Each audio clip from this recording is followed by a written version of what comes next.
Slovakia untuk mengikuti pelatihan pemahaman perubahan persyaratan sistem manajemen keamanan informasi 27001-2013 ke ISO 27001-2022 dan persiapan audit transisi integrasi SMM ISO 9001-2015 dan SMAP ISO 37001-2016 pada Inspektorat Daerah Provinsi Nusa Tenggara Timur. Selanjutnya kita akan menyanyikan lagu Kebangsaan Indonesia Raya. Hadirin dimohon berdiri.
Sebelum kita memulai agenda kita pada pagi hari ini, mari kita awali dengan doa yang akan dipimpin oleh pengawas SMK Muda Bapak Jose Alves Lamela. Pada Bapak mengucapkan.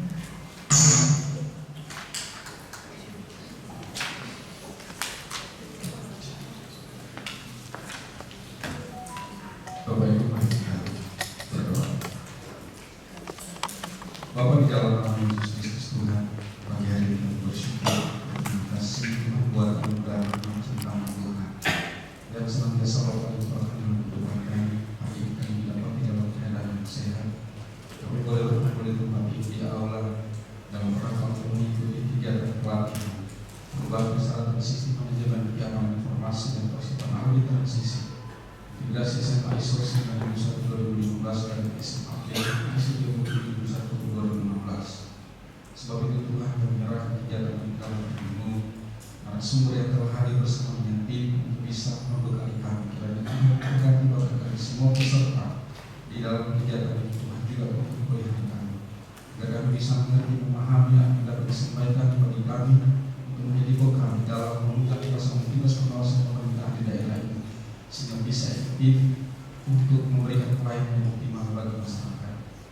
kasih Tuhan, acara kegiatan kami dari awal sampai akhir kami menyerahkan ke dalam tangan Bapa dalam jadi dalam nama Tuhan Yesus Kristus. Haleluya. Amin.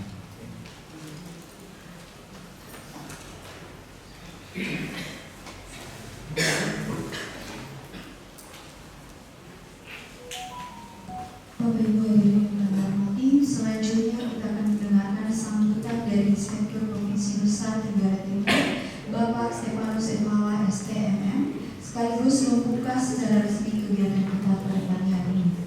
Kepada Bapak, kami silakan. Shalom. Shalom. Assalamualaikum warahmatullahi wabarakatuh. Om Swastiastu. Namo Buddhaya. Salam kebajikan, salam sehat untuk kita semua. Yang saya hormati Pak Iba, terima kasih sudah hadir bersama kami, bersama tim Bapak Ibu Irban, Ibu Sekretaris, Bapak Struktural, Selanapa, Auditor, PDOPD, singkatnya Bapak Ibu semua yang saya hormati. Selalu semuanya kita untuk bersyukur karena atas berkat Tuhan yang Maha Kuasa, maka kegiatan yang kita rencanakan hari ini terlaksana sebagaimana mestinya. Semua ini hanya karena berkat Tuhan yang Maha Kuasa. Selanjutnya kami juga menyampaikan terima kasih atas kehadiran Pak Iba pagi ini untuk memberikan pengetahuan tambahan terkait dengan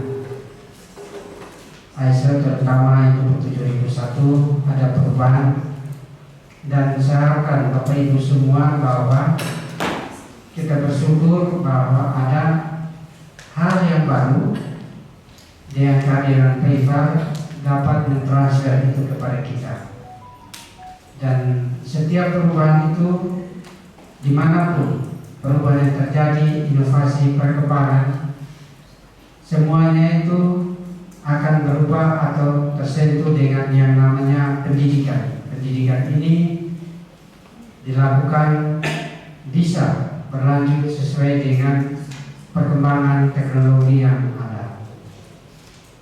Oleh karena itu, Bapak Ibu, saya harapkan dapat mengikuti seluruh kegiatan hari ini sehingga dapat bermanfaat bagi kita semua, sekaligus juga ikut membantu kita semua karena sesuai dengan standar untuk khusus aktif itu dalam 1 tahun itu 120 jam untuk kegiatan pelatihan dan diklat, dan ini sangat membantu kami Pak Iba sehingga nanti bisa juga nanti dilengkapi dengan sertifikat sehingga itu bisa membantu kami sebagai salah satu syarat pemenuhan khusus aktif 120 jam per tahun. Selanjutnya kami mohon supaya nanti hari ini dimanfaatkan betul untuk mendiskusikan tentang pemenuhan dokumen sesuai dengan regulasi yang baru, sehingga nanti saat audit minimal seluruh materi atau pemenuhan dokumen itu kita sudah siapkan jauh-jauh hari, sehingga pada saatnya semua berjalan baik. Demikian beberapa hal yang saya sampaikan, dan dengan memohon berkat Tuhan yang Maha Kuasa dan seizin kita semua, maka kegiatan hari ini kami buka dengan resmi. Terima kasih. Selamat pagi, Tuhan kita. Wassalamualaikum warahmatullahi wabarakatuh. Salam. Salve. Om Santi. Santi. Santi Om. Namo Buddhaya. Salam kebajikan.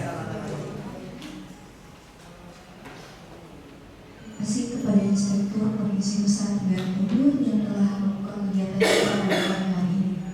Selanjutnya saya akan memberikan kesempatan kepada Bapak Ibu Kusradi STMM untuk memberikan materi pelatihan pemahaman perubahan persyaratan Sistem Manajemen Keamanan Informasi ISO 27001-2013 ke ISO 27001-2022 dan persiapan audit transisi integrasi SMM ISO 9001-2015 dan SMM ISO 37001-2016. Kepada Bapak, kami silakan.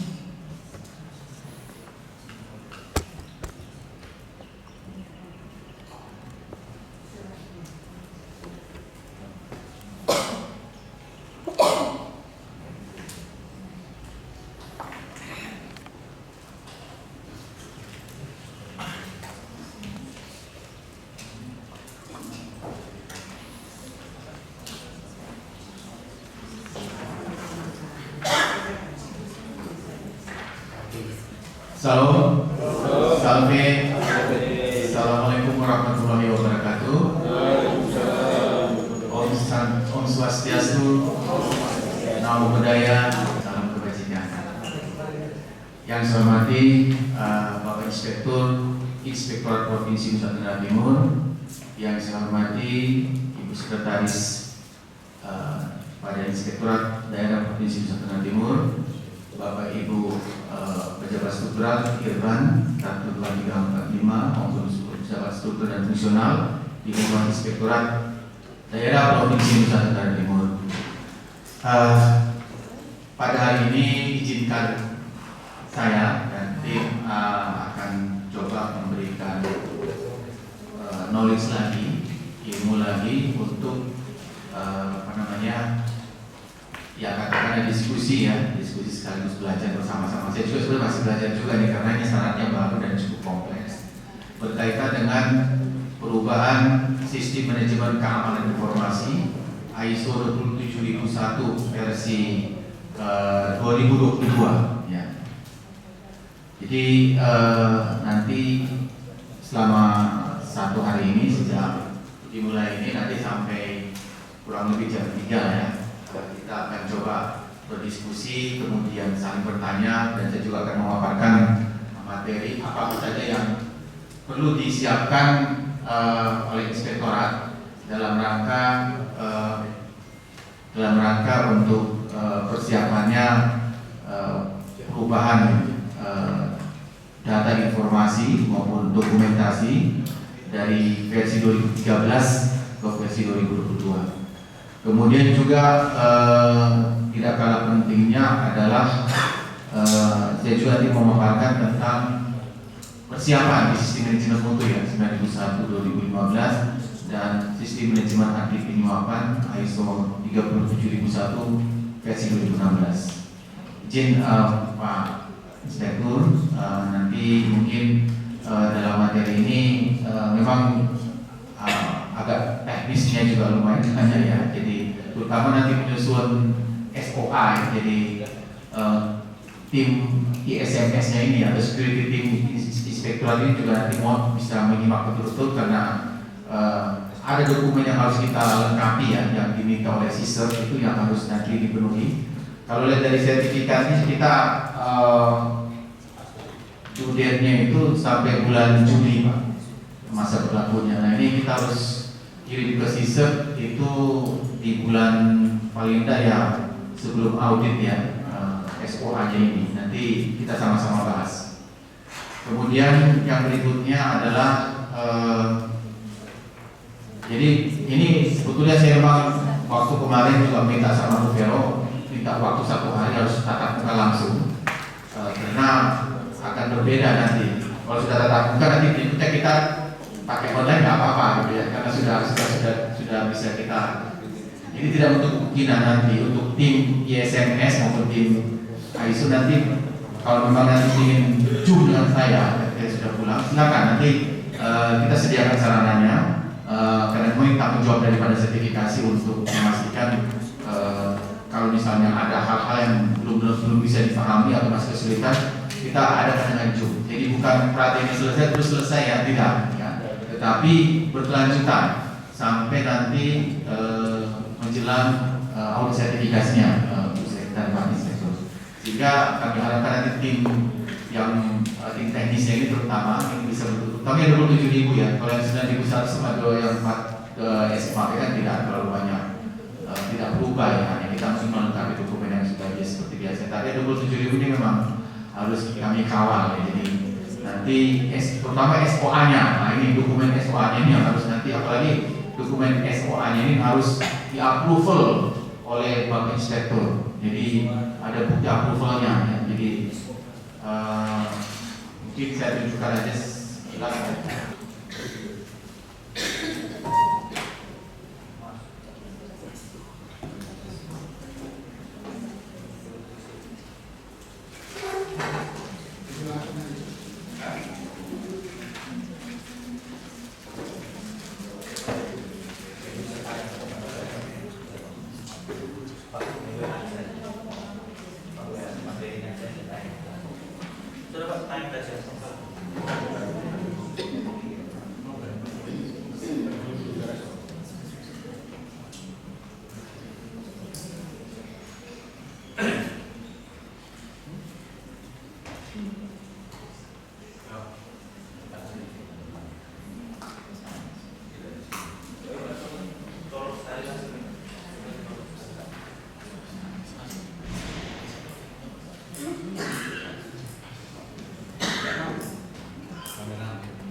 Pak sabar ya, sekali lagi coba.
Ini yang koordinator ya berdua ya. Jadi saya harapkan sebelum kegiatan dia berdua sini. Tidak boleh kendor ya.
Ya, baik, kita lanjutkan.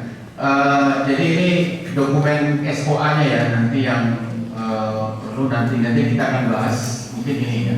Nah ini izin Pak Inspektur, nanti mungkin ini nanti Bapak harus tanda tangan di sebelah pojok kanan itu.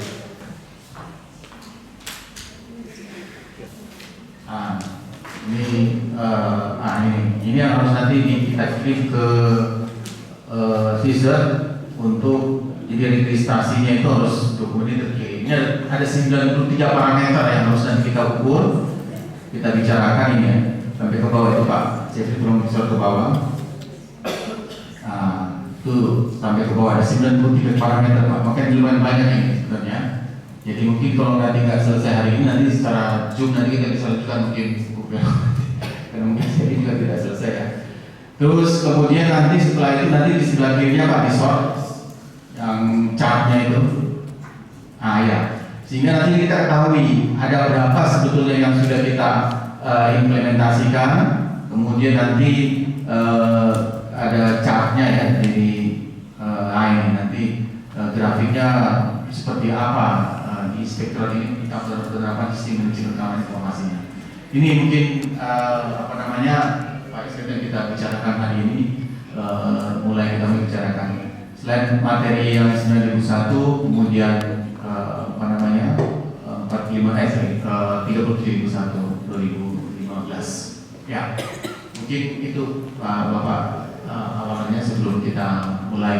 Nanti pada saat ini mungkin bisa kita materinya Pak. Materi latihannya.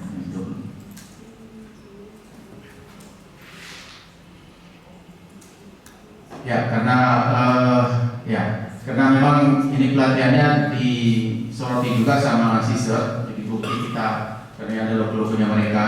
Jadi nanti mohon next Pak, langsung absensi sama ada post testnya Pak. Jadi ada pre test sama post testnya ya. Jadi di akhir pelatihan tidak ada post test, di awal latihannya ini kita pre test. Mohon absensi dulu karena ini juga terhubung dengan Caesar ya. Di presensinya silakan disoroti peserta.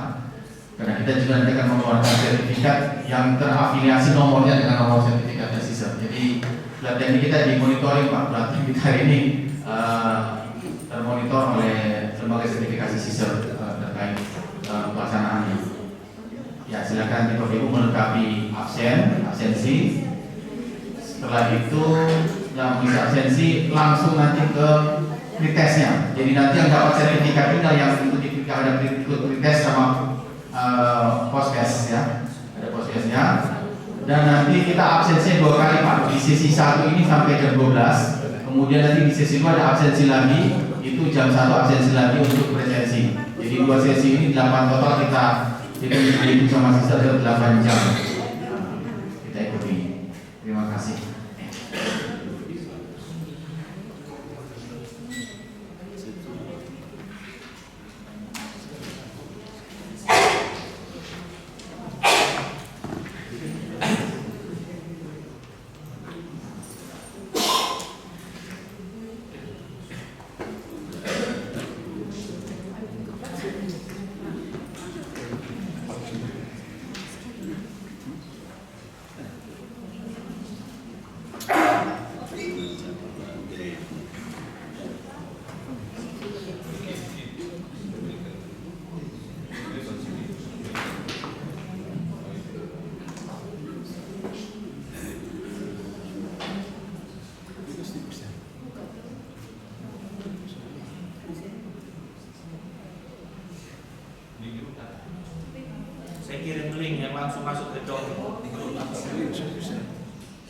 saya presensi langsung isi pretestnya ya. Jadi pretest diisi saja sebisanya ya. Itu isinya hanya pilihan ganda ya. Jadi tidak ada pertanyaan pertanyaan tertulis. Jadi Anda tinggal memilih aja. Ada 10 pilihan ganda.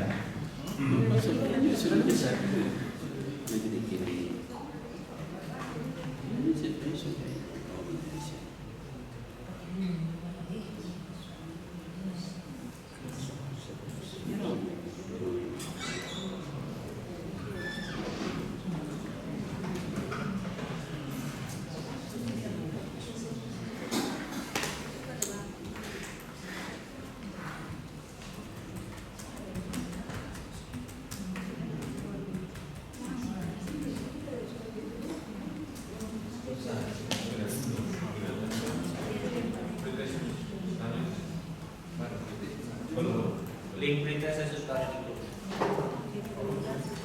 Presensi sudah saya loncat.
Sebisanya aja ya. Oh, bisa ya. Memang ya makanya nanti harus untuk pelatihan jadi bisa jawab nanti. Isi aja nggak apa-apa. Ini kan kosong.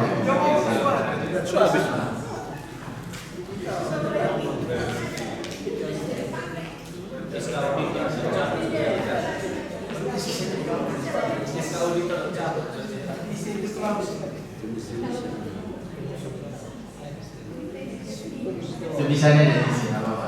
Nanti jangan kosong. Potong TPP. Pak Bran. Macam.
Baik, kita mulai ya.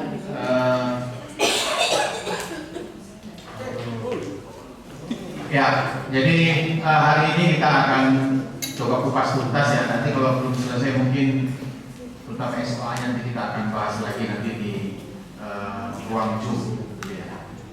Ya, jadi kita akan coba mengupas tuntas tentang ISO 27001-2022 ya, terkait dengan perubahan yang terjadi pada saat ini ya. Kemudian kita akan coba lihat satu persatu SOA-nya ya, terutama ya, atau Statement of Applicability. Ya, kita sudah jalani tadi pretest, sudah dijelaskan. Jadi nanti pelatihan ini kita totally jumlah GP-nya ada 8 GP Pak, sesi 1 dan sesi 2, nanti di siang hari kita lanjutkan. Ini objektifnya ya, jadi objektif pelatihan kita adalah terutama yang paling penting adalah memahami tentang perubahan persyaratan ISO 27001-2013 ke 2022.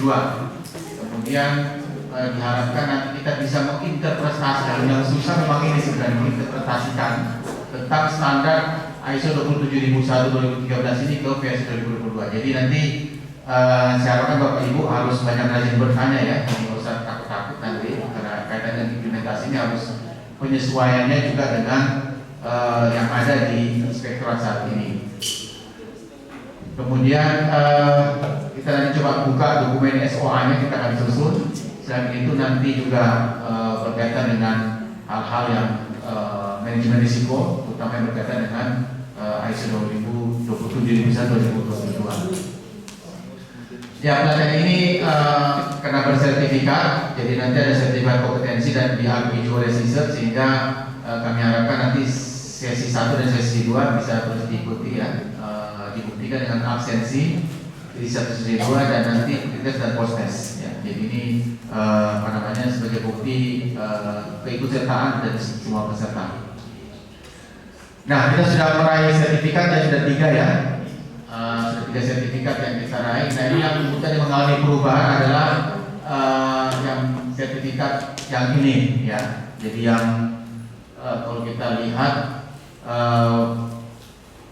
ISO 27001-2013 ini ya, ini yang akan mengalami perubahan ke ISO IEC ya. IEC itu yang di ISO-nya ya, ISO 27013 menuju ke ISO 27022.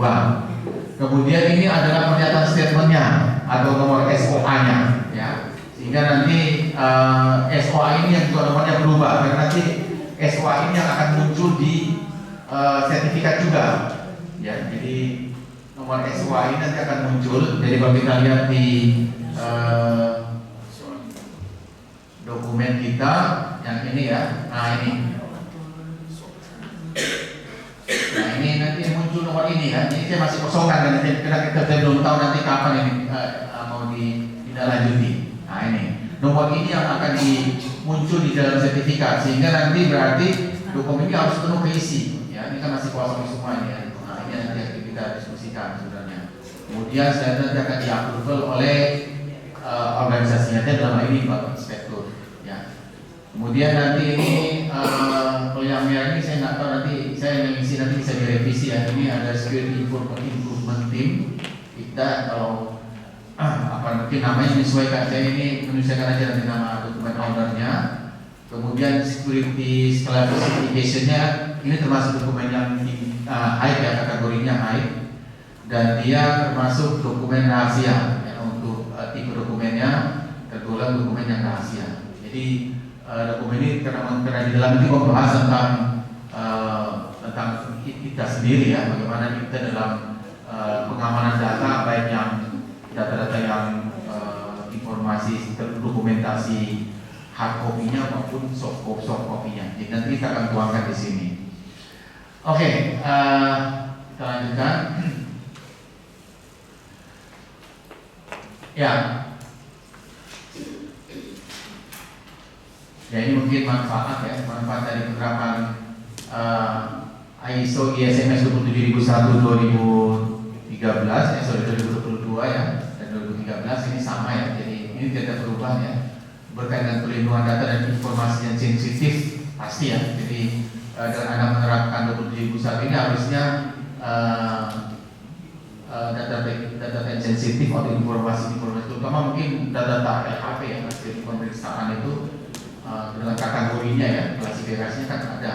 Itu kita pastikan akan terlindungi dengan aman ya, baik yang di hard maupun yang di soft yang tersimpan yang dibawa sama auditor itu ya, data yang ada bawa ke sana kemarin juga dipastikan karena bisa jadi juga di dalam data tersebut ada data yang sensitif. Kemudian kepercayaan, kita patuh terhadap undang regulasi, kemudian juga mengurangi terjadinya risiko pada keamanan informasi dan juga meningkatkan efisiensi. Ini adalah manfaatnya. Kemudian pendekatan secara regulasinya, ya, pendekatan secara regulasinya adalah demikian ya. Jadi beberapa aturan-aturan yang berkaitan dengan penerapan ini, ya, terutama mungkin yang paling baru ini undang-undangnya Pak. Ini kemarin saya juga habis bertemu dengan sama auditor di tim Kementerian di Kominfo Jakarta. Ini yang terbaru di Undang-Undang Nomor 27 tahun 2022 tentang PDP, perlindungan data pribadi. Ini kenapa jadi sehingga data di situ capil itu kena harus di capil itu, dan yang menggunakan data capil itu harus ISO 27000 dan undang-undang ini berarti undang-undang nomor 27 tahun 2022 ini. Kemudian undang-undang lainnya adalah undang-undang capil ya, Kemendagri nomor 102 2019. Kemudian peraturan Badan Cyber dan Sandi Negara nomor 9 tahun 2021 tentang peraturan Badan Cyber dan Sandi Negara nomor 8 tahun 2021 dan dipenerapan tentang harus menggunakan ISO 27001. Ini beberapa pendekatan peraturan yang mengharuskan organisasi menerapkan. Ya tentunya Inspektorat salah satu stakeholders yang juga melakukan kepentingan dan pemeriksaan di beberapa OPD, tentunya juga harus, saya pikir sudah jelas harus wajib juga menerapkan ISO 27000 ini ya, berkaitan dengan itu. Jadi kalau kita interpretasikan di Undang-Undang Nomor 27 tahun 2000 nanti akan saya share undang-undangnya, atau Bapak juga bisa download gratis ya di Google, bisa dicari. Itu ada salah satu poinnya memang menyebutkan tentang penerapan ISO 27001 ini. Nah, kemudian perubahan perubahan 27001 2013 ke 2022 ini salah satu poinnya adalah tentang privacy protection. Jadi kalau judulnya yang dulu itu information technology, kemudian security techniques, information security management system requirements. Nah ini yang berubah, yang ada tambahan yang berubah ini ya. Jadi yang berubah itu adalah kalau di 27022 versi 2022 itu ada tambahan information security menjadi information security, tidak hanya information tapi information security, kemudian cyber security, ada kata-kata cyber security, dan paling agak ngeri-ngeri sedap ini ya yang cyber security ini, karena memang sekarang kita ada risiko terkena serangan ya, serangan cyber. Jadi penting ini memahami terkait dengan cyber security. Nah, riwayat perubahannya, kalau kita melihat perjalanan riwayat perubahan ISO 27001 2013 ke 2022 perjalanannya. Pertama muncul itu sebelum ada munculnya ISO itu tahun 99 ya, 1999 itu masih di menggunakan standar yang namanya VS 25992. Jadi ini British Security. Jadi memang pertama munculnya masalah keamanan informasi ini justru dari negara Inggris. Ya, Inggris itu memang negara yang paling concern dengan sistem ya. Jadi mereka yang pertama mencetuskan tentang security informasi security. Kemudian ISO-nya itu justru baru mulai itu tahun 2005. Baru mulai adanya information security itu tahun 2005. Jadi kalau kita lihat memang generasi X mungkin ya, termasuk saya mungkin atau Bapak Ibu sini mungkin juga sama dengan saya generasi X. Di tahun 2019 ke 2020 mungkin di tahun 19 waktu kita masih kuliah kita masih yang paling muncul ISO yang pertama untuk 27001 keamanan informasi itu versi 2005. Kemudian direvisi di 2013, berarti perjalanannya sekitar 12 tahun ya. 8 tahun ya perubahannya. 2013 versi dan sekarang ke 2022 berarti berapa tahun Pak? 7 tahun ya, 9 tahun ya versi 2022. Nah ini perubahannya sudah cukup lama. Sebentar lagi juga nanti akan versi yang 9001 itu akan berubah juga itu. Kalau isunya sih 2025 sudah mulai dibahas, mungkin implementasinya 2026 mungkin mulai implementasi. Nah itu juga isinya juga sudah berkaitan dengan masalah keamanan informasi juga sebenarnya ya, secara general dari Polisi 9000. Nah kemudian kita tahu juga ada fundamental ISMS. Ini sama ya, bahwa masih ingat mungkin ya, CAA ya, CAA ya, confidentiality, kemudian integrity dan availability. Ini fundamental atau yang menjadi dasar sistem keamanan informasi. 3 poin ini ya, kerahasiaan, kemudian keutuhan dan ketersediaan. 3 ini adalah parameter utamanya dalam sistem keamanan informasi. Jadi bagaimana kita bisa menjamin kerahasiaan data. Jadi kalau misalnya di internal sendiri masih bocor-bocor ya, itu berarti belum ini ya, belum ada, nanti bisa dihitung kira berapa persen ya. Kemudian masalah integriti data, keutuhan. Waktu kita melakukan file transfer, waktu kita menerima data, informasinya lengkap atau terputus gitu ya, ada data corruption dan segalanya. Kemudian yang berikutnya ada availability, ketersediaan. Bagaimana memastikan bahwa ketika dibutuhkan data tersebut tersedia. Jangan sampai kita membutuhkan mau presentasi tapi terus datanya tidak lengkap ya, atau tidak bisa ditarik misalnya. Itu dari sisi availability, ketersediaan ya. Oke. Kemudian nah ini ya. Jadi di versi 2013 itu diminta kita harus membuat SOA ya. Nah sama di 2022 juga sama, kita wajib membuat SOA. Ada di klausul 63 ya. Di klausul 63 itu tentang bagaimana organisasi harus membuat SOA dan memperbaharui, tidak hanya membuat sebenarnya, tapi juga memperbarui SOA-nya atau Statement of Applicability. Ya. Di SOA ini menjadi penting. Jadi yang tadi yang bentuknya Excel tadi itu ya, itu yang harus dimiliki semua organisasi. Oke. Kemudian ini versi 2013 ya, struktur dokumennya tetap ya, ada konteks organisasi, makanya tetap nanti melakukan sama di 2013 juga, 2020 juga sama. Kita juga nanti harus merubah konteks organisasi kita ya. Dalam hal ini adalah isu-isu tentunya ya, isu-isu yang berkaitan dengan sistem keamanan informasi ya. Isu-isu yang berkaitan dengan sistem keamanan informasi untuk perubahan-perubahan yang terjadi ya. Jadi kalau misalnya ada isu-isu yang berkaitan dengan sistem keamanan informasi, ini bagaimana kita bisa membuat berarti kita membuat yang namanya SWOT analisis ya, analisa SWOT. Di dalam SWOT analisis kita itu memuat tentang sistem keamanan informasi.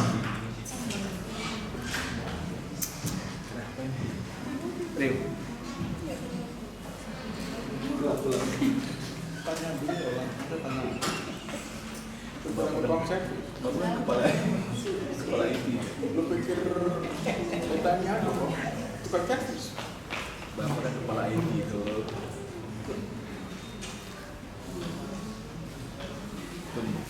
Kenapa gelap-gelap?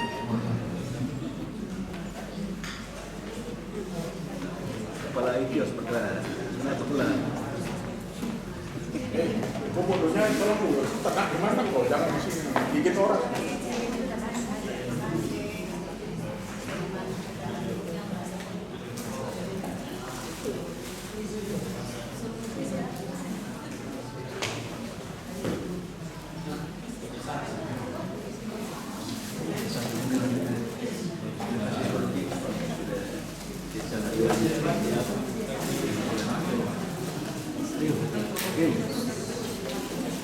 Makan dong. Besok sarapan ya. Kita prihatin kita. Di boy. Dapat ibadah.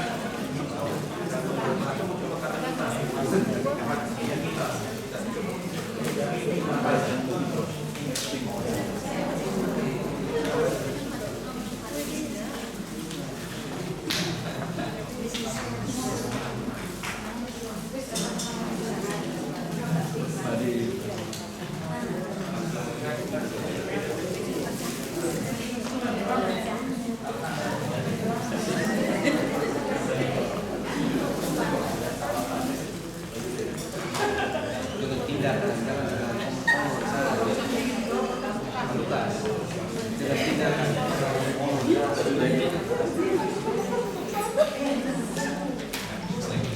Ya, kita lanjutkan ya. Jadi kita nanti perlu untuk merubah dokumen SWOT kita ya. Nah, cukup ada menggunakan SWOT aja kalau bicara masalah klausul 4 ya. SWOT-nya kita ubah, kita masukin lagi perubahan di dalam SWOT kita itu diintegrasikan aja. Analisa SWOT kita masukin tentang sistem keamanan informasi. Jadi itu yang paling memudahkan itu ya. Oke, kemudian ini klausul-klausulnya hampir sama ya, ada perubahan ya. Kalau di klausul-klausulnya nggak ada yang berubah, masih sama ya. Menjadi 4, 5, 6, 7 itu sama sampai 10 sama, nggak ada yang berubah ya. Jadi sama baik dari 2013 maupun 2014. Nah ini aneks yang 2013 atau SOA itu ada 114 sebenarnya ya. Itu saya salah tulis 114 alat kontrol ya. Ada 114 jumlahnya A5 sampai A18. Mungkin bapak-bapak masih ingat ya waktu kita bahas tahun lalu tentang aneks ini ya, lumayan banyak ya. Jadi ada 14 domain, 114 alat kontrol. Ya, ini yang versi 2013. Ya. Nah di versi 2022 itu berubah dia ya. Nah, jadi versi 2022 berubah hanya jadi 93, jadi 93 alat kontrol. 4 domain. Kalau ini 14 domain berubah menjadi 4 domain, yang 114 menjadi 93. Jadi lebih sedikit sebenarnya, tapi kompleksitasnya lebih banyak sebenarnya. Oke, nanti kita lihat. Oke ya, kemudian kalau berkaitan dengan definisi, ya seperti ini ya, definisi tentang ISMS. Nah ini adalah timelinenya. Jadi masa timelinenya kita ya harus berubah untuk 2000. Dia rilis pertama itu tahun 2022, September 2022 pertama rilisnya, versi 2022. Nah, organisasi yang sudah tersertifikasi termasuk inspektorat itu due date-nya harus ganti dokumennya itu SO tadi didaftarkan itu maksimal tahun 2025 sebenarnya. Masih September Pak, September 2025. Ya, tanggal 29. Ya, ini. Jadi periodnya maksimal kalau 2025 ini belum menerapkan, berarti Anda dianggap gagal. Nah, untuk menjaga, karena saya pikir kalau kita mundur kalau 2025 mepet Pak. Makanya saya coba tarik di 2024 saja kita berubah. Jadi nanti bolong-bolongnya kita bisa tutupi. Ya, jadi pertimbangannya begitu sebenarnya. Dan makanya dokumen kita yang saya bilang SOA tadi, dan sekarang kita sudah share Pak. Jadi kalau masih ada bolong-bolong masih 1 tahun lah kita benahi ya. Jadi nanti masih tahun depan pada saat surveillance 1 untuk yang 2022 ini kita masih masuk ya, tapi di 2025 nanti September jangan sampai ada salah lagi ya.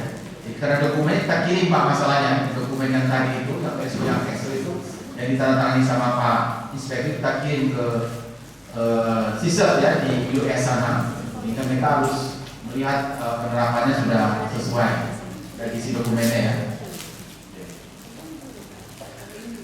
Ya, ini ada masih masuk timeline-nya juga sampai proses resertifikasi ya, sama dengan yang tadi. Ya, ini juga sama bagaimana proses kita melakukan perubahan ya. Jadi perubahan untuk versi 2013 2022 itu yang pertama dia manajemen buy-in ya. Jadi manajemen harus menyetujui dulu ya. Kalau manajemen tidak menyetujui, manajemen tidak menyetujui, berarti tidak bisa jalan juga ya. Kemudian kita melakukan risk assessment atau penilaian risiko terhadap yang berubah sama yang baru. Ya, karena ada 11 alat kontrol baru nanti yang kita bahas. Kemudian kita menuliskan ke dalam SOA-nya Right of Statement of Applicability. Kemudian kita update SOP yang berkaitan, ya, update teman-teman dokumen, terutama di SOP-nya ya. Jadi mungkin nanti ada tambahan SOP baru, mungkin ada tambahan SOP baru terkait dengan sistem manajemen keamanan informasi.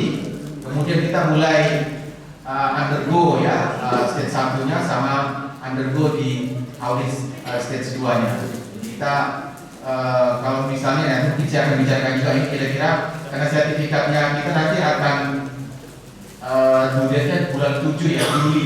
Kalau sekarang masuk April ya, itu sudah hitungan dan Mei ya, berarti kita punya waktu Mei, Juni, Juli ya, Juli. Nah, ada dua bulan kita untuk mulai mengerjakan SOA kita sampai nanti proses sertifikasi di stage 2-nya. Oke. Ya, kemudian bagaimana sih kita mempersiapkan masa transisi ini ya, masa transisi dari ISO 2013 ke versi 2022. Nah, yang pertama adalah organisasi harus bisa memastikan proses transisi terjadi ya dengan pelatihan. Nah, salah satunya hari ini Pak. Ya, jadi rekomendasi hari ini kita sudah menjalankan poin 1 ya. Pelatihan hari ini sudah kita laksanakan. Kemudian ya itu tadi kita mulai akrab dengan SOA tadi. Jadi nanti akan saya bimbing bagaimana menggunakan SOA sampai ke dokumen-dokumen termasuk laporan-laporan Bapak Ibu sekalian yang setiap hari kita lahirkan, kita produksi laporan hasil audit, membuat laporan program kegiatan segala macamnya berkaitan dengan data yang pokoknya selama Anda pasti tiap hari membuat data informasi kan, pasti ya tiap hari memproduksi data kan. Selama Anda masuk datang ke inspektor pasti apalagi melakukan audit ya, pasti tiap hari mengkolektif data itu ya, pasti. Nah itu bagaimana kita menyesuaikan dengan data-data yang kita produksi setiap hari itu sudah basisnya adalah keamanan informasi. Nah ini yang nanti kita sama-sama lakukan. Kemudian bagaimana menyiapkan dokumen transisinya tadi SOA-nya ya. Oke. Kemudian bagaimana langkah-langkahnya? Langkah-langkah kita melaksanakan transisi ini langkah-langkahnya. Yang pertama kita lakukan analisa kesenjangan atau gap analisis. Ya, jadi dimulai dengan dokumen risiko. Kita lihat dokumen risiko kita sudah yang tahun lalu ada ya, saya ada nanti coba di review lagi dokumen risiko kita, terutama yang berkaitan dengan masalah keamanan informasi.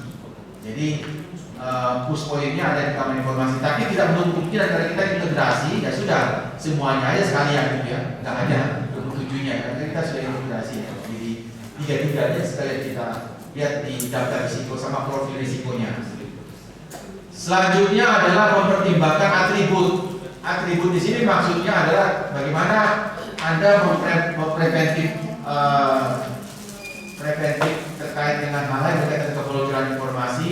Apakah kita bisa mendeteksi dan bagaimana kalau terjadi insiden itu kita melakukan tindakan korektif. Yang mudah-mudahan selama ini tidak ada insiden ya. Apakah ada insiden? Aman ya? Ya, kalau aman ya tapi baik Pak. Jadi jangan sampai ada insiden. Jadi kalau insiden itu tidak hanya kebocoran, termasuk serangan dan serangan. Ini mungkin tim IT ada yang baca ya. Ada serangan-serangan nggak ke database kita? Ya, serangan-serangan dan coba-coba itu termasuk sebenarnya ya. Yang coba-coba masuk gitu misalnya ya. Nah, itu juga sama sebenarnya, itu juga insiden. Jadi walaupun sebelum sampai ke merusak, sampai ke serangan mencoba-coba masuk gitu ya, mencoba-coba masuk ke sistemnya punya inspektorat misalnya. Nah itu juga sudah termasuk sebetulnya insiden. Jadi kalau di tataran ISO itu bukan berarti kejadiannya saja, belum terjadi pun sudah dianggap insiden. Karena kan pasti terdata ya di server kita mungkin terdata itu ya. Ada orang yang mencoba-coba masuk dan segala macam. Biasanya kan ada lognya itu, ada lognya ya biasanya. Oke, kemudian bagaimana kita juga berkaitan dengan macam-macamnya ya. Berarti governance, identifikasi, termasuk akses manajemen terhadap legal dan compliance. Berarti undang-undang yang tadi ya. Itu termasuk atribut ya. Yang tadi saya bahas di depan, peraturan-peraturan undang-undang legal standing ya yang berkaitan dengan sistem keamanan informasi. Oke. Kemudian langkah-langkah transisi berikutnya adalah mengoptimalkan SOA. Nah ini yang tadi itu ya yang akan kita susun. Nanti kita akan fokus ke situ ya. Jadi kita coba nanti buka semua 93 ya. Ada 93 alat kontrol itu kita harus bahas semuanya ya. Nanti terutama ada yang baru yang 11, yang 11 yang baru. Kemudian berikutnya adalah mempertimbangkan sumber daya atau resources kita ya. Mempertimbangkan resources kita dalam hal ini resources berarti berkaitan dengan SDM, kemampuan SDM dan infrastrukturnya, infrastruktur IT kita maupun infrastruktur di tempat kita menyimpan ya, di ruang administrasi, ruang arsip, pengarsipan ya, itu juga sama ya, termasuk itu ya. Jadi kalau kita bicara keamanan informasi tidak hanya data-data yang bentuknya file, soft file saja, tapi juga yang berbentuk hard file ya, soft file dan hard file. Oke, kemudian yang berkaitan dengan 5 atribut tadi, ini adalah bagaimana kita melakukan pengendalian, kemudian kemampuan implementasi atau operasional, kemudian bagaimana skop domain keamanan informasi kita, membuat skop keamanan informasi kita, konsep keamanan cyber, ya, dan properti keamanan informasi. Nah, ini semua nanti kita akan bahas di dalam SOA kita, ya. Semua akan dibahas di dalam SOA. Oke. Nah ini tadi perubahan ya, tadi yang perubahan 2013-2022. Nah, salah satu hal yang paling signifikan adalah tentang cyber security dan privacy protection. Ya. Apa sih cyber security itu? Ya. Cyber security itu adalah tindakan untuk melindungi perangkat jaringan, jadi tidak cuma perangkat ya, termasuk jaringan ya, networknya. Kalau perangkat berarti perangkat keras dan perangkat lunak ya, termasuk aplikasi ya. Jadi aplikasi-aplikasi yang kita gunakan, aplikasi yang digunakan berdasarkan dari pusat atau dari stakeholders maupun aplikasi yang kita buat. Ya, termasuk aplikasi kita buat, ada ya aplikasi yang kita set sendiri untuk memperlancar, ada ya yang kita buat aplikasi. Nah itu juga termasuk di dalamnya ya, itu termasuk ancaman cyber security sebenarnya ya dalamnya. Jaringan, program, dan data, apalagi data ya. Data itu berarti yang Anda buat setiap hari, ya, yang Anda produksi setiap hari, itu data namanya ya. Informasi Anda melakukan audit, apalagi Anda mengkolektif data di tempatnya stakeholders ya, di tempatnya audit itu data semua, itu juga termasuk masuk dalam ancaman cyber. Dan termasuk akses ilegal. Nah, akses ilegal ini ketika tanpa, sebetulnya kalau akses ilegal itu bisa ada kemungkinan bisa sadar dan tidak sadar. Yang tidak sadar itu tiba-tiba data kita bisa ada mungkin software yang masuk ke dalam sistem kita di HP atau mungkin di komputer kita, kemudian dia mencuri semua data. Ya. Oke. Nah, ini adalah jenis-jenis serangannya ya. Jenis-jenis serangan cyber security itu yang pertama phishing. Ada phishing ya. Phishing, kemudian malware, kemudian password attack. Password kita dibobol ya maksudnya ya. Ada ransomware, ya. Ada SQL injection, ini berkaitan dengan database. Ada URL interpretation dan DOS attack. Ya. Ini jenis-jenis serangan cyber ya. Cyber ya yang lagi marak saat ini. Ini ada berapa itu? Kurang lebih ada 7. Sebenarnya ada lebih dari ini ya. Cuma saya lihat yang paling seringnya 7 ini yang paling sering. Nah, untuk menghindari hal tersebut, maka ada poin-poin yang harus kita lakukan ya. Seperti ada 7 poin ini ya. Yang pertama misalnya application security. Jadi meningkatkan fitur keamanan aplikasi. Jadi kalau kita mempunyai aplikasi, apalagi mungkin aplikasi yang kita buat ya. Kalau aplikasi yang kita pakai dari luar, tinggal install aja, itu kita mungkin nggak bisa utak-atik ya, karena kan namanya juga tinggal install ya. Jadi kita nggak bisa ngapa-ngapain. Itu berarti ada tanggung jawabnya mungkin dari stakeholders yang membuat. Tapi yang kalau kita buat, nah itu kita bisa menambahkan fitur security-nya, keamanan dalam aplikasi ya. Nah ini berarti ada proses akuisisi data ya, proses penambahan program ya, bahasa pemrograman mungkin ini bagi teman-teman teknis mungkin ya. Contohnya adalah source code-nya ya. Jadi kalau misalnya kita membuat aplikasi program, jadi source code ini harus pastikan jangan sampai bisa dieksploitasi oleh orang luar ya. Jadi jangan sampai bisa dibongkar dari situ ya.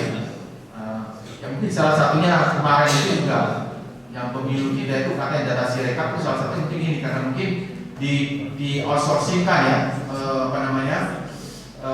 aplikasinya sehingga pihak ketiga yang mengerjakan aplikasi tersebut dia bisa membuat backdoor dan seterusnya ya. Mungkin ya, saya nggak tahu juga persisnya.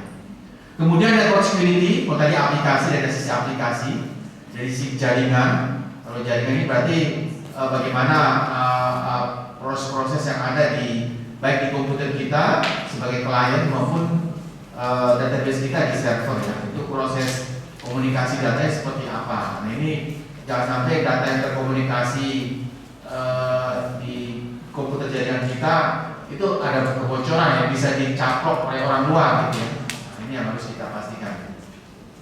Kemudian information security ya, terkait dengan data-data sensitif, informasi penting tapi bisa diakses oleh orang luar. Tidak hanya data soft saja, termasuk data akses data hard copy ya, yang sudah Anda jadikan laporan yang mungkin dituang penyimpanan arsip. Nah itu juga termasuk information security, masuk kategori itu ya. Bagaimana kita memastikan data-data hasil pemeriksaan LHP dengan kategori-kategori tertentu yang mungkin pemeriksaan tertentu, khusus pemeriksaan ya gitu ya. Nah itu kan pastikan sistem akses datanya saat ini seperti apa. Yang keempat adalah cloud security. Misalnya gitu ya. Itu kan bahasa disiplin itu. Sudah tahu di komputer Anda itu ada informasi-informasi sensitif. Ya kan? Ada melakukan kajian, ada melakukan pelaporan, ada dokumen di dalam komputer Anda. Tapi Anda harus disiplin dong. Jangan pakai wifi yang tablik kamera. Gitu. Apalagi wifi-nya tidak ada password ya. Ada kan? Wifi yang tanpa password ya? Mau banyak gratis itu pas buka langsung dihubungi. Anda senang ya? Anda senang katanya nggak sama sebenarnya. Datanya sudah dioptimasi semua gitu. Kita gratis gitu ya. Jadi itu masalah disiplin, contoh masalah disiplin. Itu masalah disiplin gitu ya. Kemudian juga ya ini masalah perilaku sih ya. Sudah tahu komputer Anda itu menyimpan data-data hasil pemeriksaan. Ada pemeriksaan tertentu, pemeriksaan khusus gitu ya, dan seterusnya.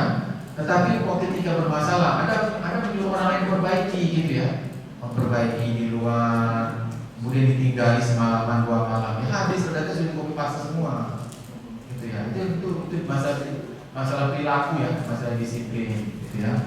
Kemudian Anda sudah tahu juga Anda membuat laporan, Anda kirim lagi lewat WA. Nah yang kayak gitu itu masalah disiplin juga ya, kedisiplinan. Jadi laporan itu jangan laporan kajian, laporan akhir itu Anda kirim-kirim lewat media sosial gitu ya. Nah, itu masalah disiplin tuh. Nah itu kira-kira mau gimana Anda ngaturnya ya? Ngaturnya gimana? Memasukkan ke dalam mana aturan itu? Nah ini saya ingin tahu. Jadi bagaimana ya? Bagaimana kita mengatur tata kelola ya? Masalah kedisiplinan pegawai terkait penggunaan sarana IT di luar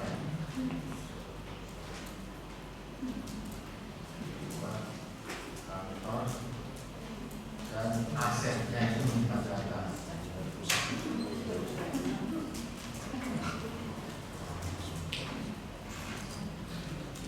Sensitif. Nah, jadi kita anggap semua komputer Anda itu menyimpan aset sensitif ya.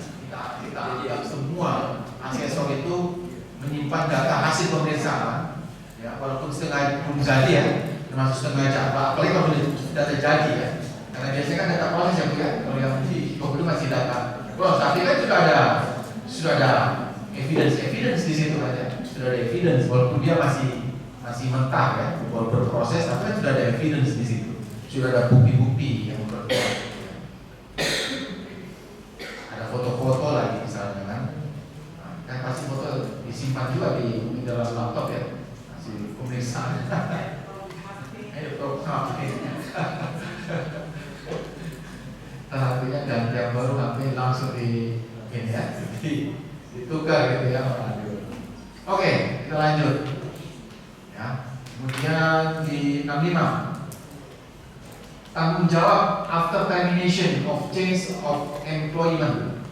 Information security responsibilities and get remain filed after termination. Nah, file after termination. Pengertian termination ini termasuk orang yang pensiun tadi ya, orang yang dimutasi, ya kan?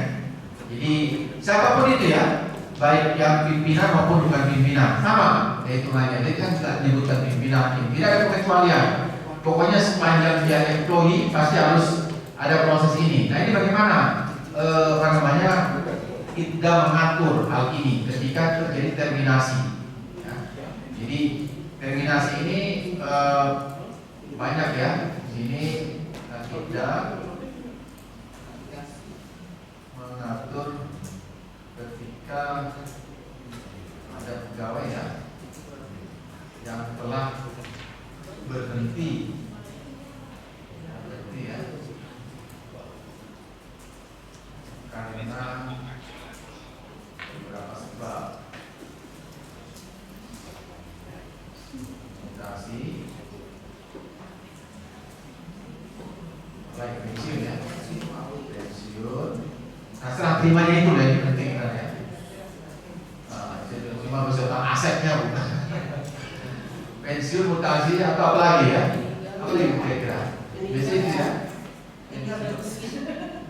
Nah, itu sebetulnya kalau meninggal mungkin bukan termination judulnya ya, tapi dia terminate juga. Nah itu bagaimana coba? Kalau ada begitu juga bisa juga. Anda harus coba ngerti kan? Template setiap lamanya termination ya. Nah itu asetnya bagaimana? Ngaturnya ya. Terkait dengan aset ini, kami untuk penggunaan aset kami buatkan SK. Iya, SK itu untuk orang-orang ASN yang memegang aset. Oke, nanti dijelaskan di sini ya. Dijelaskan di dalam sini aja. Untuk sanksi kita membuatkan berita acara. Masih ya. Iya, acara serah terima. Kemudian kita menjalankan langsung dengan aset. Tadi bisa reputasi promosi atau emosi ya. Macam lah. Nanti dijelaskan ya. Oke, kemudian 66. Nah ini tata integritas. Tata integritas nomor. Jadi kalau confidentiality ini NDA ya, NDA ini masih sama seperti yang di 2013 ya. Non-disclosure agreements ya.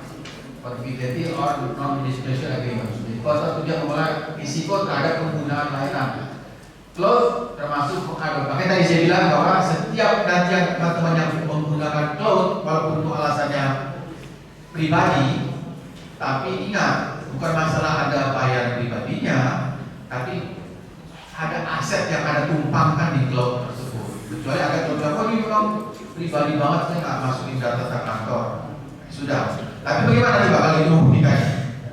Kira-kira itu enggak, kita bisa gini.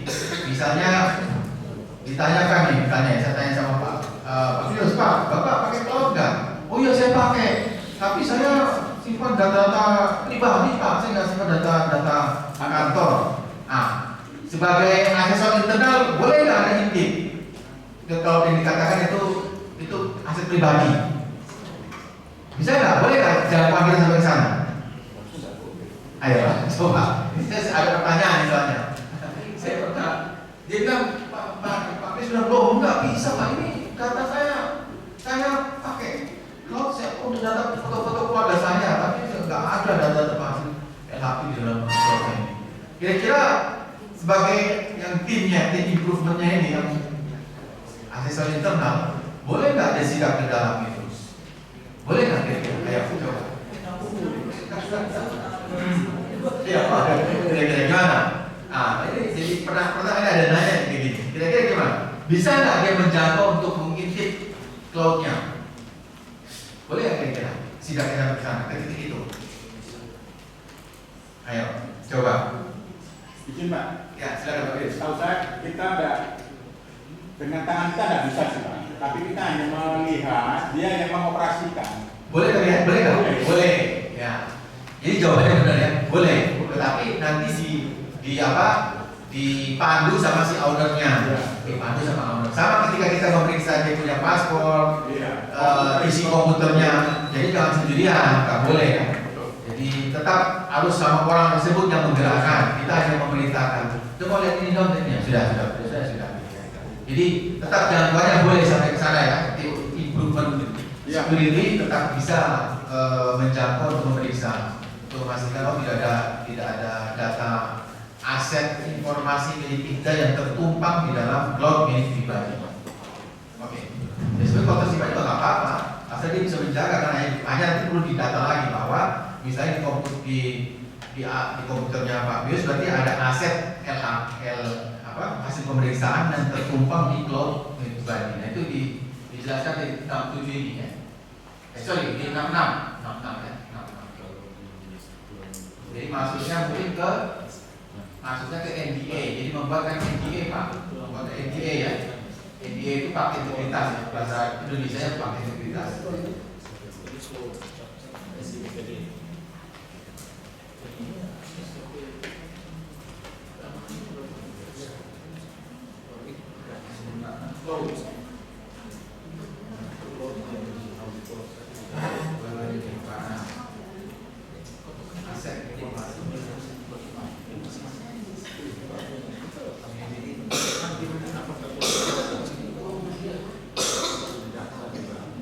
Ya, selanjutnya di kendali nomor 67 tentang remote working. Ya, remote working ini membawa risiko terkait pihak ketiga, memaksa pengguna layanan pihak ketiga dan bukan aman dan menimbulkan potensi ancaman keamanan. Di sini kontrolnya ada security measures shall be implemented when personnel are working remotely to protect information access, process, store outside the organization premise. Jadi di sini kita membuat pengendalian ya. Kalau buat pengendalian berarti memang di sini dia tidak menyebutkan proses. Ya. Dia tidak menyebutkan prosedur. Tapi nanti terserah ya, tapi prosedur juga boleh ya. Jadi di sini bahasanya kita menetapkan kebijakan ya. Ya boleh juga pakai itu terserah. Terkait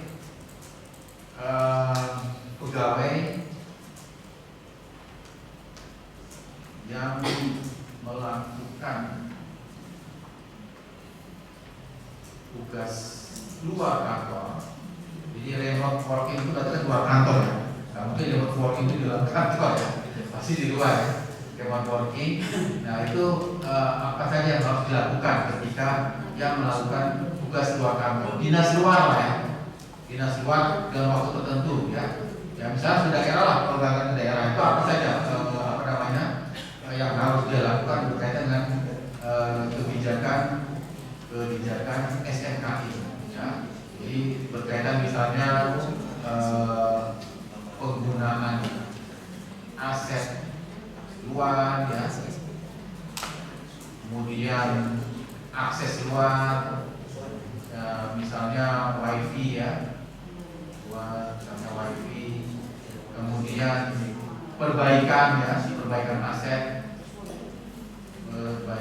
aset itu misalnya kalau rusak tiba-tiba dia harus memperbaiki ya, kemudian di luar bagaimana kalau misalnya. Kemudian juga meminjamkan aset ya. meminjamkan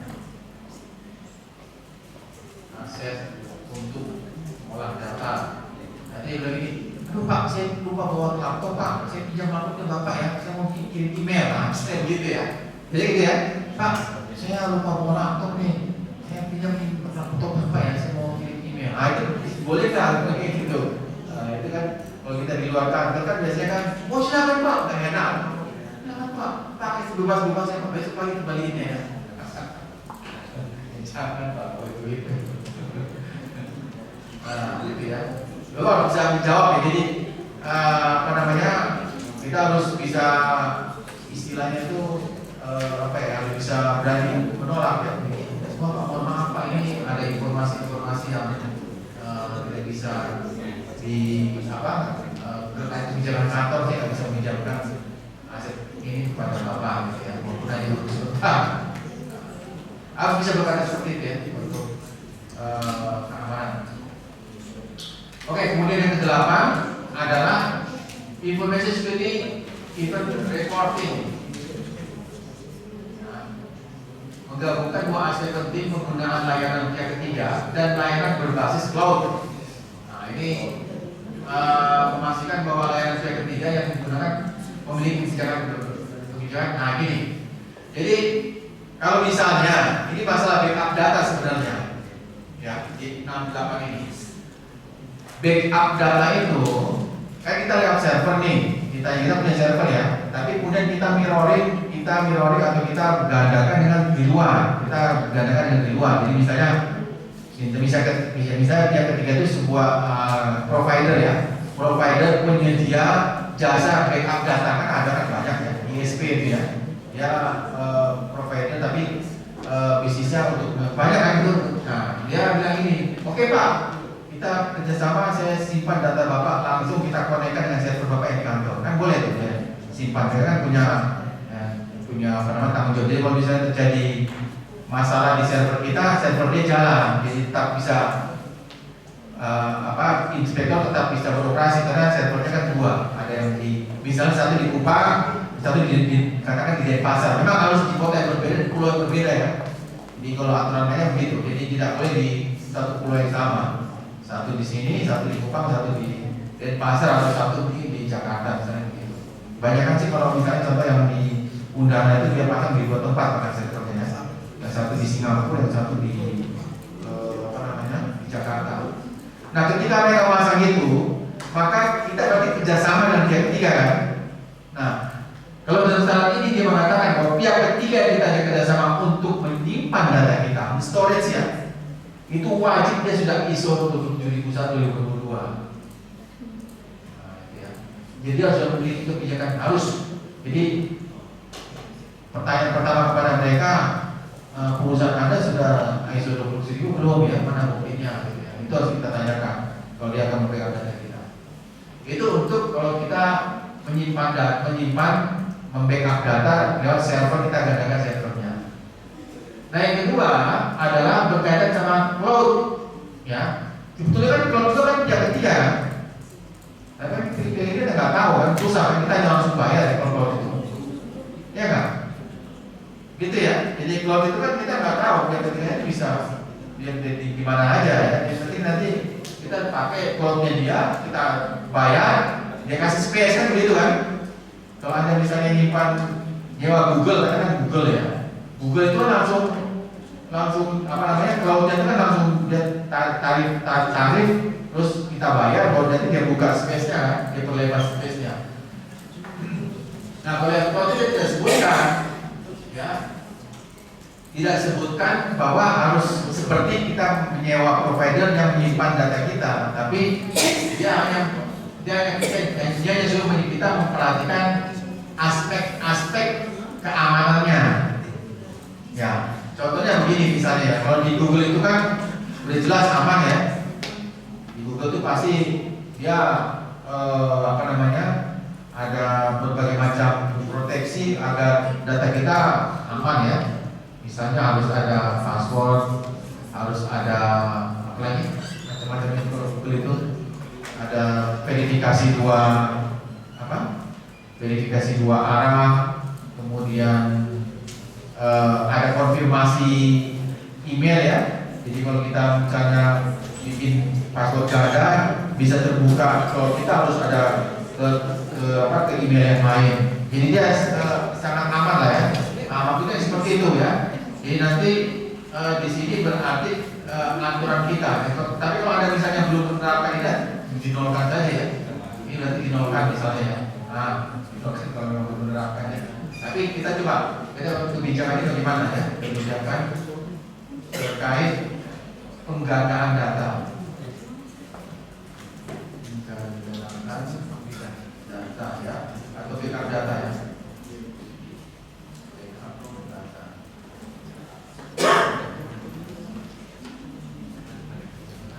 Karena kalau misalnya Anda menggunakan backup untuk backup data, itu juga nanti harus ada proses pengujian, ya. Pengujian data yang kita backup itu, misalnya contoh kita backup 100 MB katakan. Ya nanti kita juga harus memastikan bahwa data yang tersimpan di server yang kita sewa itu juga 100 MB ya. Dan sampai kita simpan 100, ternyata sampai di providernya hanya tersimpan 50. Nah, ini berarti bahaya ya. Berarti sudah bahaya dan datanya tidak terbackup dengan baik.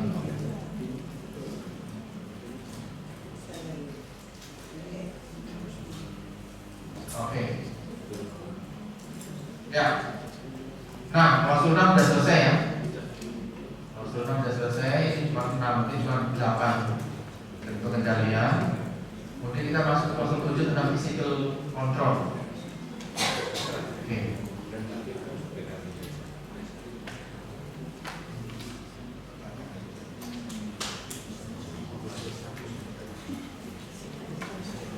Ya, yang pertama adalah physically security perimeter. Ya, ini ya. Nah, ini juga berkaitan tadi yang kita bicarakan tentang orang-orang yang bekerja di sini ya.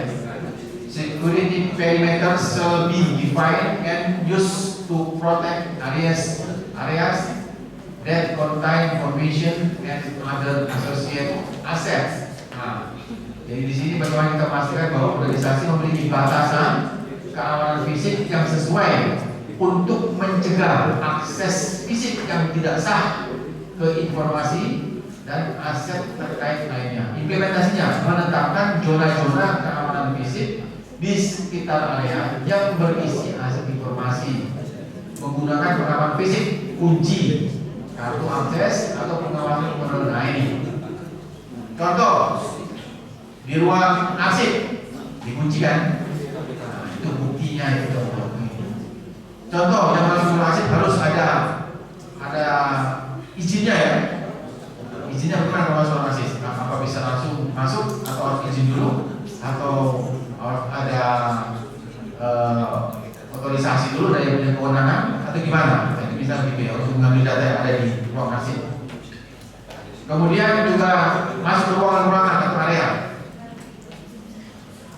Masuk ke ruangan-ruangan atau area ya. Area-area mana misalnya masuk ke area ya misalnya kita sudah bagi ya setiap irban kan punya ruangan sendiri ya. Irban 1 di lantai berapa? Lantai 2 irban 2 juga ya 3 dan 4 di atas ya. Nah, berarti 2 irban lantai 2 irban lantai 3. Nah itu kan masing-masing sebetulnya punya sendiri-sendiri ya bagian-bagian artinya physically controlnya sendiri-sendiri ya. Physical controlnya. Jadi data masing-masing area itu sesuai dengan tanggung jawabnya dia masing-masing dipisahkan. Nah itu juga bagian dari physical control. Jadi zona-zona keamanan fisik area dipisahkan. Dan untuk penyimpanan data-data misalnya terkunci ya. Jadi habis jam kantor terkunci apa? Masing-masing orang terkunci. Itu tidak sekarang. Enggak. Ada biasanya. Ya itu dijelasin aja Bu. Tidak apa-apa dijelasin aja. Jadi bagaimana kebijakan kita seperti apa? Kalau misalnya tidak terkunci mungkin nanti ada yang melakukan patroli dan segala macam seterusnya. Dijelaskan aja berarti di seperti kita. Ya kalau di sini sih melihatnya kalau lihat dari sini sih harusnya terkunci kalau dari sini ya. Lihat dari secara implementasinya harusnya terkunci. Jadi kunci itu menandakan akses ya. Jadi masuk ke ruang itu aksesnya tidak sembarangan. Gitu. Masuk ke ruang sekretaris, masuk ke ruangan pimpinan, Pak Inspektur, masuk ke ruangan penyimpan data itu masing-masing dipisahkan itu berarti namanya perimeter. Jadi dikasih batasan untuk akses ke area tersebut. Nah ini kebijakan internal kita bagaimana? Kebijakan internal kita terkait akses ruangan dan akses terhadap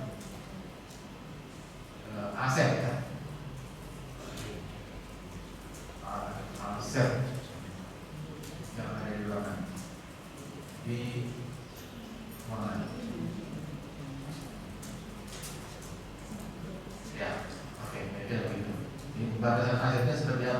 kebijakannya.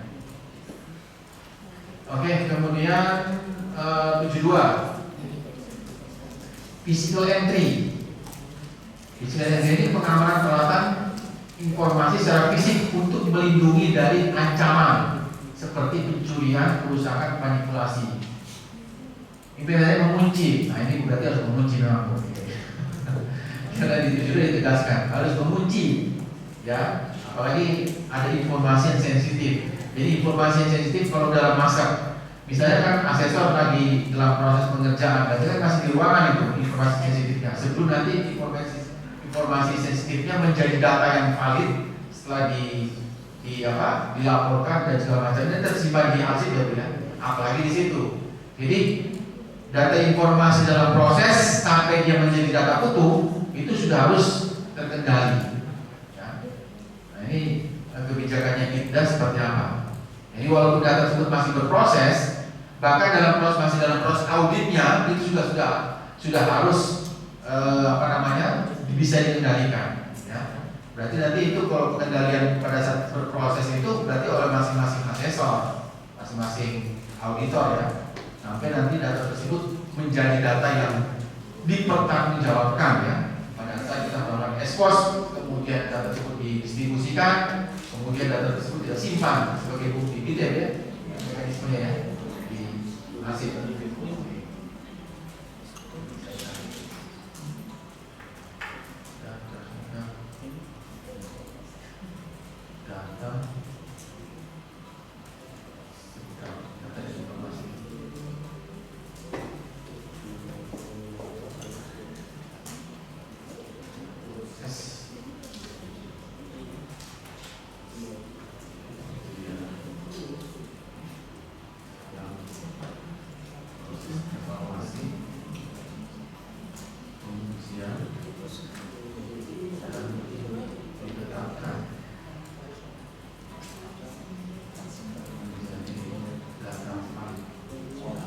Ada uji ya, kalau dari itu dia data valid kan.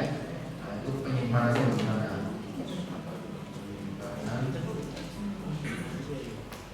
Dan pemeliharaannya seperti apa? Pemeliharaannya ini dideskripsikan ya.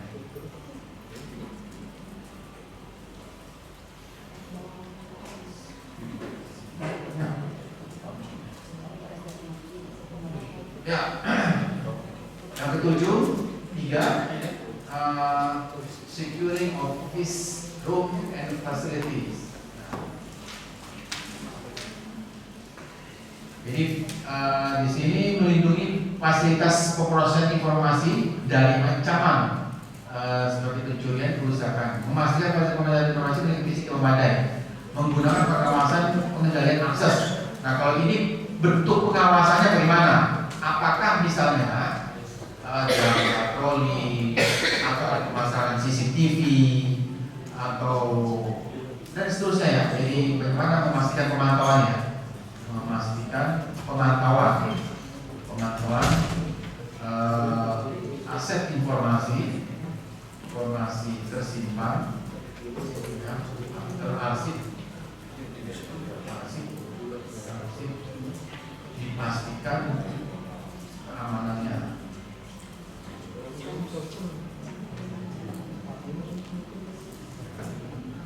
Dalam pemeriksaan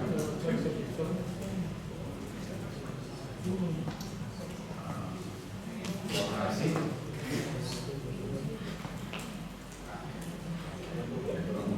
ruang server dan data tersimpan pada pengolahan data.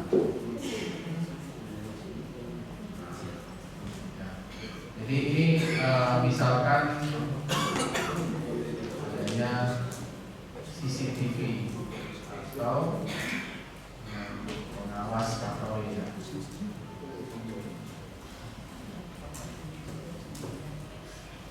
Kalau ada gitu ya, nanti kalau CCTV kalau ada penyimpanan bisa dimonitoring. Oke, lanjut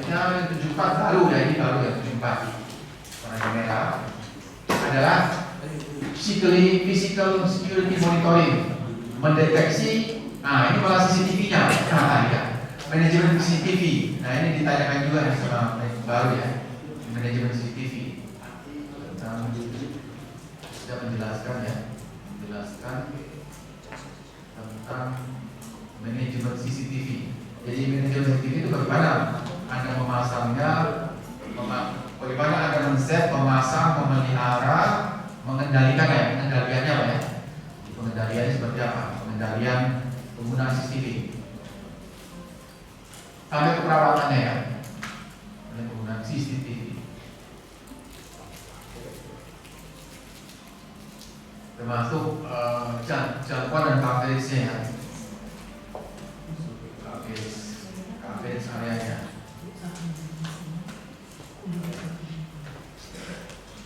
Saat ini ya, jadi manajemen penggunaan CCTV. Kalau dulu memang belum ada di 2013. Di 2022 diwajibkan ya penggunaannya. Masih ada? Ada terpasang CCTV. Ada ya? Ada Mas.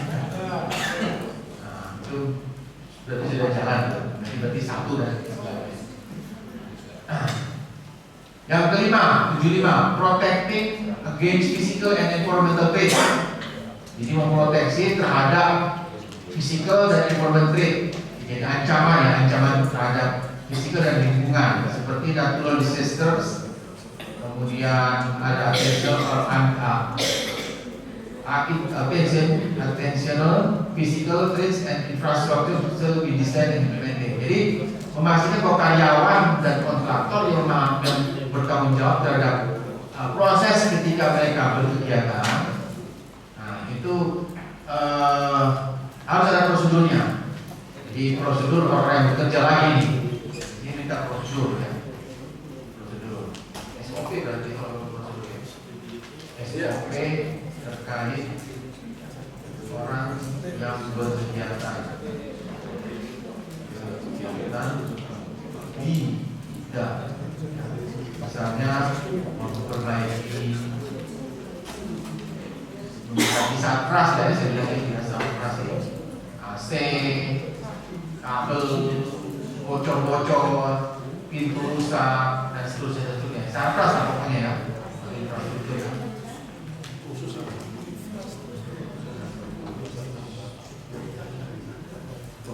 Nah ini kita SOP-nya bagaimana agar menjamin tidak ada pencurian ya, menjamin tidak ada ancaman. Di sini bahasa ancaman, ancaman terhadap SMK, tingkat informasi kita ya. SOP bagaimana kita? Oke. Nah, ini 5 menit aja kita. Ini kayaknya nggak selesai. Mungkin lanjut online.